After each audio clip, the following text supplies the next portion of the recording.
What's up, everybody? Welcome back to another episode on the Start This Business YouTube channel. This is the My Rental Car Journey mini series, and today we have a very special episode today because I don't only have just one, but I actually have two cars that I'm gonna be introducing you today that I just added to my fleet. Yes, I know there's gonna be some questions on why am I adding new cars, especially two, when I probably just arguably had the worst month of my life, etc., etc., etc. So don't worry, we're gonna dive right into all that information. I'm gonna answer all those questions as soon as we get done with the intro. You know how we do. Let's get it. Let's go.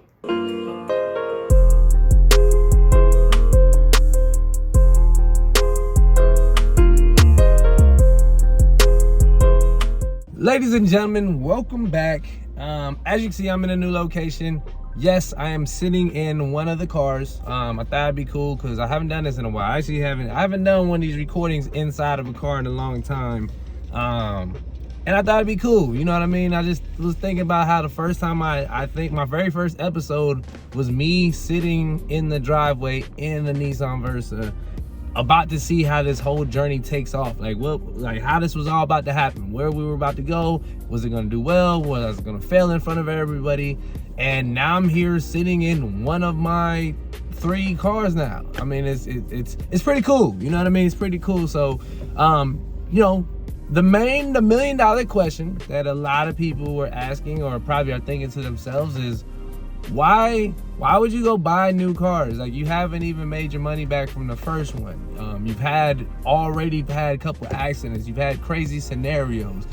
You just had a month where you made $0. So why would you do this? I mean, and the answer is really simple. I mean, to me, it really was a no-brainer at the end of the day. All of that sounds crazy on the surface level. But again, if you guys have been following the episode pretty closely, you know there were good explanations on why that happened. But at the end of the day, it was just the simple fact that I felt that I didn't have enough cars. I mean, and when I say that, it means there's times, and again, because this is a YouTube channel, you guys only see this once a week, but you know, there are times where I was getting text messages from people. And I'll even screenshot them actually, just so you guys, once again, it's 100% transparency.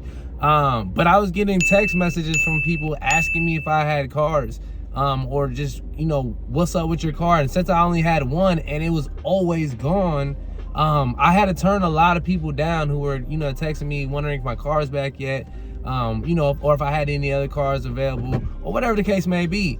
So, you know, as the time just, you know, as it kept happening, you know, because at first it was just one message here and there and it was pretty cool.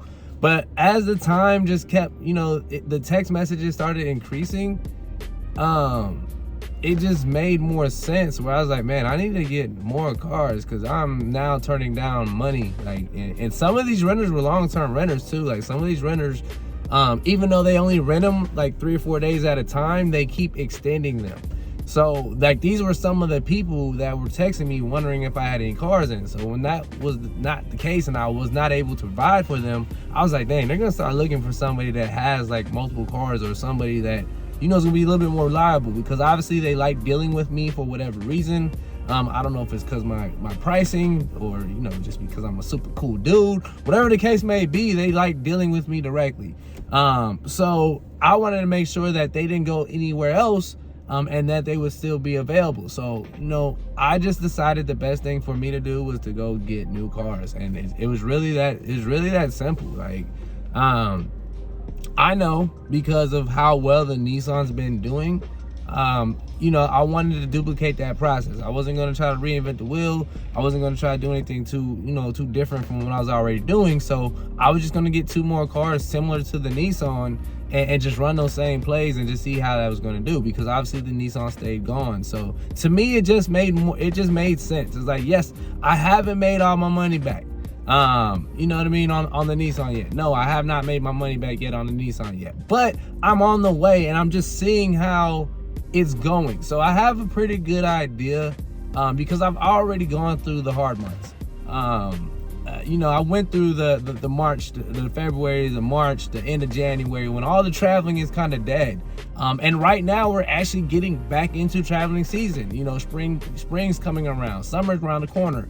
My rentals are going to increase. And most importantly, if you guys saw the last episode, your boy is an all-star host now. So you know, at the end of the day, I just knew, and I'm just getting ahead of the curve. And once again, the best thing about this whole thing is I document the entire process. So if I'm wrong, you guys are gonna see it. But I just felt like I don't think I'm wrong. I just have a good projection that it was a good idea for me, if I wanted to continue in this industry or continue in this space, for me to just go ahead and get new cars so I can continue to provide customer satisfaction or great customer support, and be a reliable host to, you know, hopefully reliable customers who are going to deal with me long term. So that is basically it. You know what I mean? It's not there's not too much more to it than that. It's just a simple fact is I felt it was very, very necessary in order for me to continue this business and to grow it like I want to. So that is why I went ahead and added the cars. I think the next thing is, most importantly, is what, you know, what do they look like? What are they?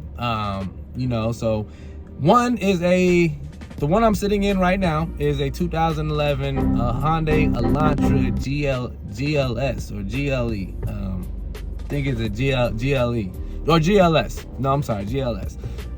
Just a basic, again, just another basic car. It's actually older than the Nissan, but it looks a lot better. And you guys are gonna see. I'm gonna show you guys everything as well too. But it looks, to me, it's a lot smoother and it looks a lot better than that Nissan Versa. Once again, Nissan Versa drivers, I'm sorry, but that car is just ugly. Even though it makes me a lot of money, so I'm not knocking it at all in one way, just the physical. I don't know, but this car looks a lot better to me. Like, this car just looks a lot cleaner, it looks a lot better. It's black, so you know, obviously once you get the windows tinted and everything like that, it's gonna be real clean, it's gonna be real smooth. So once again, I'm gonna show you guys that picture as well. I'm gonna show you guys the video, the before, the after, everything that you're gonna see with the Hyundai.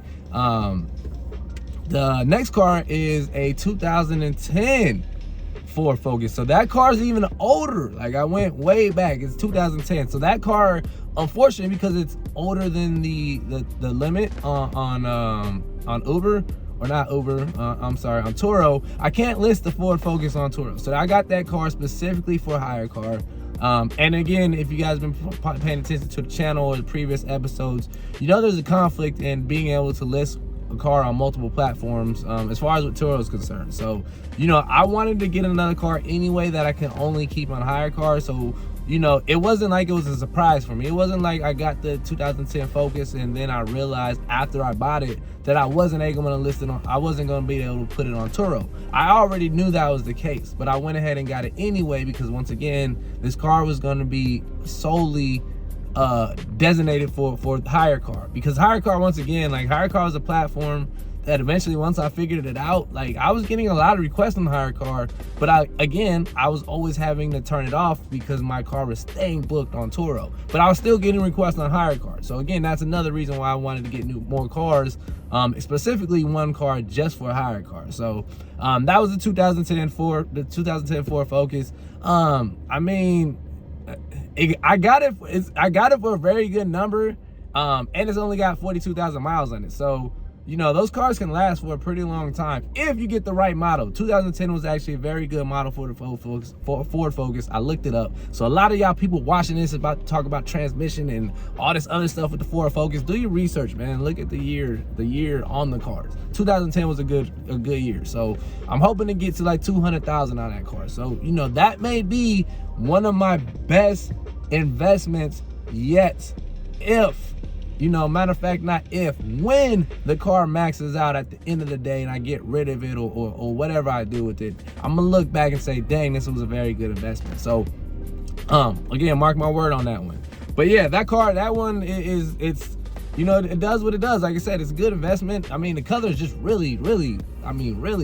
I'm not gonna lie to you. Like, I just found out the color. It's called mint green. I guess cool, but the color is just, yeah, it's not something I would personally choose. I feel like it is the flavor that nobody would choose, like the last one left. You know what I mean? Like, if you just handed out a whole bunch of flavors, that's gonna be the last one picked. Like, someone's gonna be upset when they get that one. That's kind of how I look at the car. But anyways, you know, again, some people don't care about it, and you know, to be honest, when you throw some window tint on it, that changes the game anyway. So So yeah, those are the cars. Once again, I'm just gonna show you guys a couple videos, you know, a couple walkthroughs of the car so you guys can see it, you know what I mean? See how they look, see the before and afters. Because yes, I've already, you know, got the cars and you know, did what I did. Same thing with the Nissan. Once again, the process not broke, don't fix it. The Nissan already came with the in-dash, the windows were already tinted. So I just went ahead and duplicated or just, you know, did that process with both the new cars that I got. So I'm gonna show you guys all that too. But yeah, that's the reason why I got the new car. So, you know, of course, just like I did with the Nissan, we are gonna track everything. You guys are gonna see everything that I'm doing with these cars, you know, and we'll see if it's a good idea or not. However, I'm telling you guys right now, I just feel like I feel like it was. I feel like I did a good job. It was a very good idea to go ahead and move forward with these cars. So there you have it. 2010 Ford Focus and the 2012 Hyundai Elantra, which I'm sitting in right now. As promised, I'm going to show you guys so you guys can see what they look like. Once again, you know, don't have your hopes up for anything too special. These are just two, again, basic, regular economy cars. So without further ado, roll the film.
And there you have it, guys, the newest new additions to my fleet. It feels good to be able to say that now. I mean, I don't even know technically how many cars you need to have to really call it a fleet. But I'm gonna call it a fleet anyway because it sounds good to say it. So those are the two newest cars to my fleet: a 2010 Ford Focus and the 2012 Hyundai Elantra. Again, I feel very, very good about these cars. You know, I did my research on them. Like I said, before you guys buy any car, make sure you do your research. Make sure that not just the model, because a lot of people do their research and they look at just the model of the cars. However, some of these cars do have good years and some of these cars have bad years. So I always recommend that you look at the model year as well, just to make sure. For example, the Ford Focus 2010 was a good year for it and 2012 was a bad year for it. So just do your research on it. However, like I said, I did my research on my cars. I think that I got two very good cars that a lot of people are gonna like and they're gonna make me some good money. However, that's the beauty of this channel, is you guys get to stay tuned and check it out with me. And of course, if anything happens, you guys are gonna be right there to see it and witness it all as well too. However, another thing is that I failed to mention is every car that I get, I always have a plan B. And that plan B is I gotta get it low enough for a great number where I can resell it, just in case the car for whatever reason is not getting booked on a platform like I want it to. I can just resell it to somebody. So that's kind of my plan B. So as always, I appreciate you guys for commenting, subscribing, liking, and just rocking out with me. I mean, it's been a long and fun ride so far. So again, I appreciate everybody. And if you haven't, make sure you do, just so you can stay tuned and stay up to date with these two new investments and see what they do. So once again, man, appreciate everybody. See you on the next episode. Peace.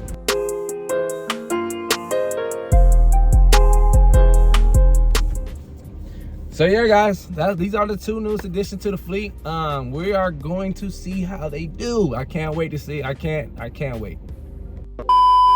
And once again, I just got 2 new cars, and I'm sure people are gonna wonder, you know what I mean? What are they gonna do? So make sure you just like, subscribe, damn. Since I've been starting this business, and so many crazy situations happened with this one car, it's pretty, you know, pretty, damn, I had